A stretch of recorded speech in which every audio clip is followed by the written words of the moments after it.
pasteur Gilbert. Voilà, je vous donne quelques conseils qui vont vous accompagner. Certainement.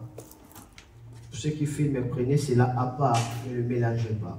Donc, coupez et puis prenez cela à part, si possible.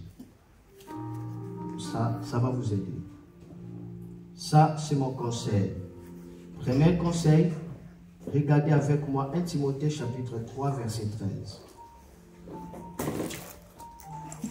On me prépare déjà l'huile, on le met là. Service protocole, préparez déjà tout ce qu'il faut préparer. Les bassins, s'il y a là, préparez. Laissez le service protocole. Ok, non, oui, tu le mets. Merci, maman. Tu le mets là.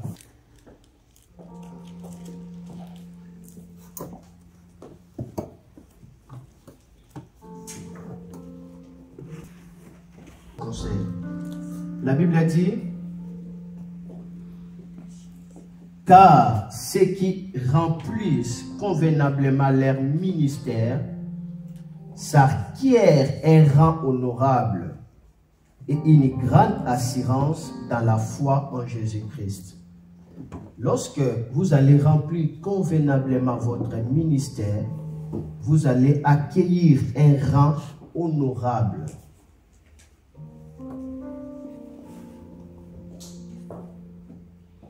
Et vous aurez une grande assurance dans la foi en Jésus-Christ. Même pour avoir une grande assurance dans la foi en Jésus-Christ, c'est par rapport à votre façon dans laquelle vous remplissez convenablement votre ministère. En remplissant convenablement votre ministère, vous allez acquérir un rang honorable. Le ministère va vous honorer et vous aurez une grande assurance dans la foi en Jésus-Christ. Pourquoi? Parce que c'est la récompense de ceux qui remplissent convenablement leur ministère. Ça, c'est mon conseil. L'autre conseil, je continue toujours. 2 Timothée chapitre 2,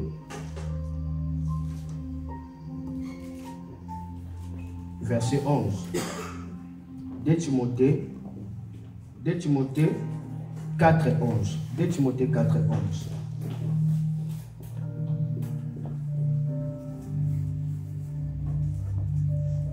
L'Uxelle est avec moi.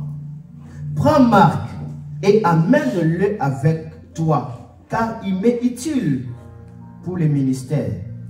L'Uxelle est resté avec moi. Paul écrit à Timothée, il dit, prends Marc, amène-le avec moi, car il m'est utile pour le ministère. Vous remplissez convenablement votre ministère. N'oubliez pas de reconnaître des hommes et des femmes qui sont utiles à votre ministère. Soyez à côté d'eux. Vous trouverez des fidèles, des enfants dans la foi. Le Saint-Esprit vous les montrera, ceux qui seront utiles à votre ministère. Prenez-les avec eux. Amen. Il m'est utile. Il dit, il m'est utile pour le ministère. Que le Seigneur vous ouvre les yeux spirituels à voir au-delà des voiles pour localiser ceux qui seront utiles pour votre ministère. Ils peuvent apparaître comme étant faibles. Ils peuvent apparaître comme étant ils ne connaissent rien. Mais quand le Saint-Esprit vous le révèle, prenez soin de tailler ces gens-là. Ils seront pour vous des vaillants, guéris. Vous en avez besoin dans votre parcours avec le Seigneur. L'autre conseil, lisez 2 Timothée chapitre 4 verset 5 maintenant.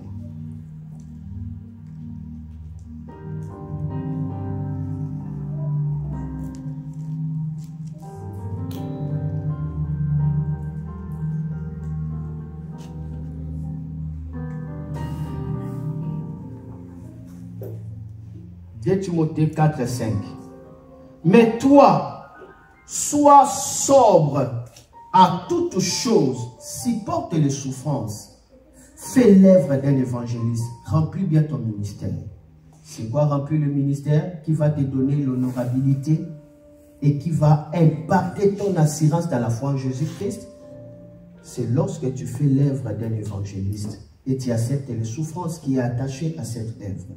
C'est ça remplir le ministère. Gagnez les âmes.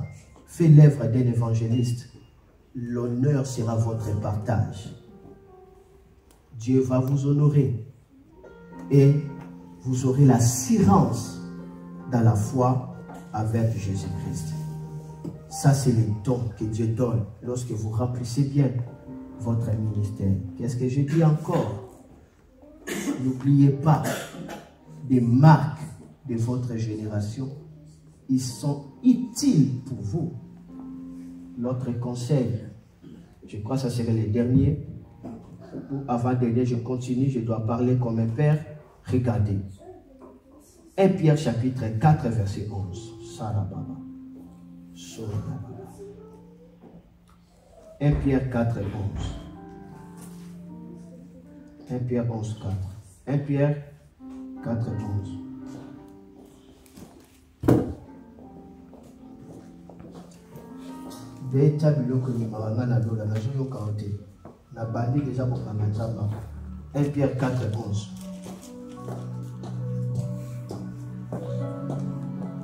1 Pierre 4, 11. Si quelqu'un parle,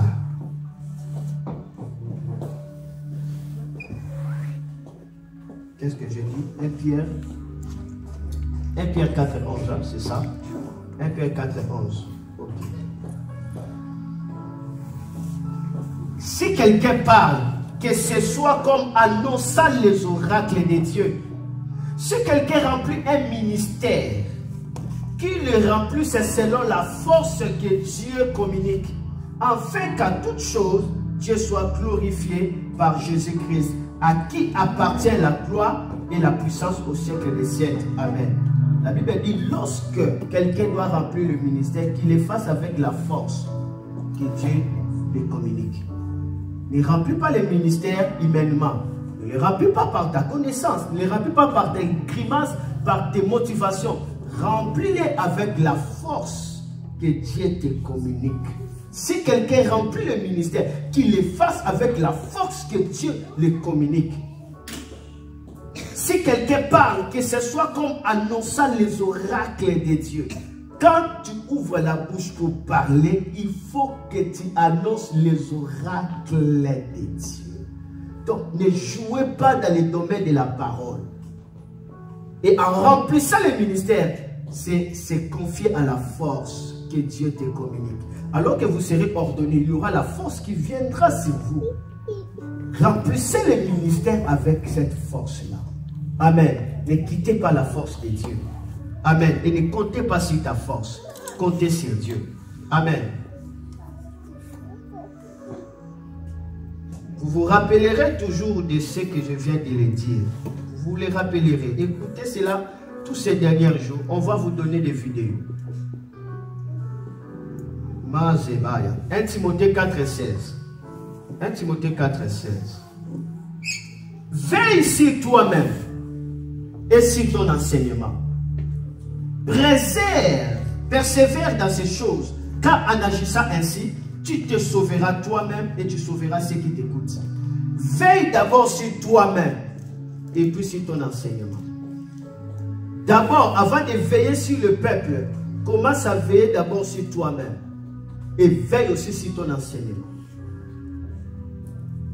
En faisant comme ça, la Bible dit, persévère dans ces choses, c'est-à-dire en veillant sur toi-même et sur ton enseignement. Et la Bible dit, en agissant ainsi, tu te sauveras toi-même et tu sauveras ceux qui t'écoutent. Parce que le serpent parle toujours. Et lorsque tu veilles sur toi-même, tu veilles sur l'état de ton cœur, comment est-ce que le serpent va te convaincre?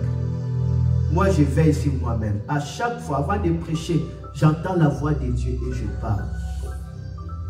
Et quand j'ai fini de prêcher, la nuit, lorsque je rentre comme ça, je revois tout ce que j'avais dit. Et j'ai dit, ça c'était la chair qui avait dit, ça c'était pas moi. Ça, ce n'était pas selon la volonté de Dieu. Et je corrige toujours. Pourquoi? Je veille sur moi-même et je veille sur l'enseignement que je donne. Veillez sur vous-même parce que vous êtes le facteur numéro 1 de la croissance de votre église, de votre ministère. Après viendra le peuple. Comment est-ce que vous allez veiller sur le peuple si vous ne veillez pas sur vous-même? En agissant comme ça, vous allez vous sauver et sauver les autres. Parce qu'il y a les dangers qui encourent derrière des hommes et des femmes de Dieu. Le tout dernier verset, écrivez ça en d'or. Écrivez ça en grand caractère. Le tout dernier verset pour aujourd'hui, le conseil que j'ai donné. Et je sens l'onction en train de descendre là. Je suis en train de les sentir en train de descendre. Wow! Mazabre sedebre que soto ribabaya. Et sora braya braya braya braya. Merci Saint-Esprit. Waouh, le ciel est ouvert. Acclamez le Seigneur. Le ciel vient de s'ouvrir. Acclamez le Saint-Esprit. Le ciel vient de s'ouvrir. Waouh, waouh, j'ai senti le ciel. Le ciel est ouvert. Les nuées commencent à tomber là. La gloire de Dieu est descendue même. Acclamez Jésus. Célébrez Jésus. Oh, célébrez Jésus. Il a ouvert le ciel pour nous. Merci Jésus. Merci Jésus. Merci. Le ciel est ouvert. C'est tout ce qu'on attendait. Pour qu'on ne soit pas dans des cérémonies. Psaume 39, verset 4. Dans d'autres versions, ça peut être le verset 3. Écrivez ça en or. En or. Et gardez cela. Mon cœur brillait au-dedans de moi. Un feu intérieur me consumait. Et la parole est venue sur ma langue. Parce que mon cœur brillait au-dedans de moi.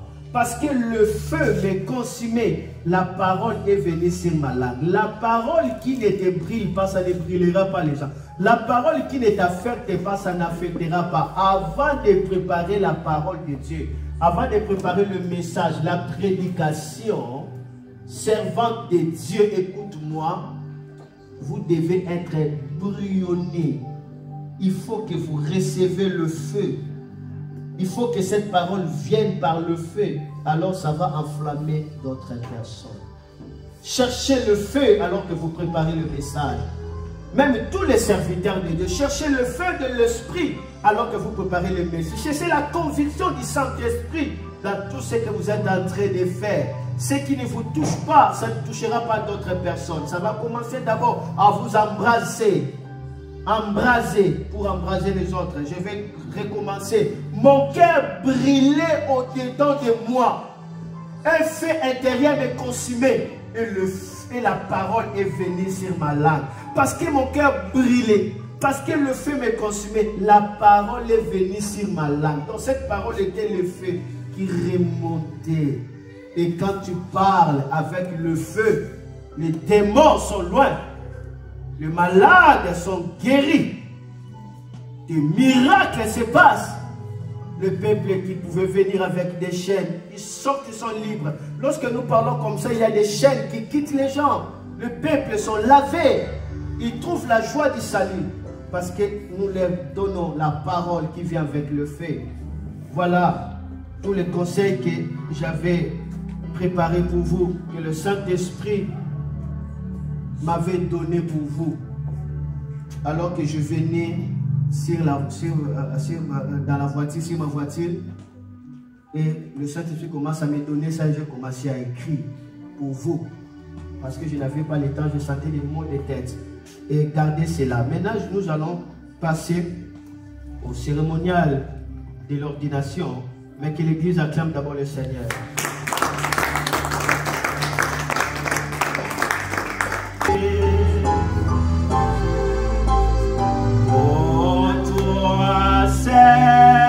Seigneur, enflamme mon cœur, chante, enflamme ma vie. Pour toi, Seigneur, encore chanter, enflamme, enflamme.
maintenant la prophétesse Nadine de venir parce que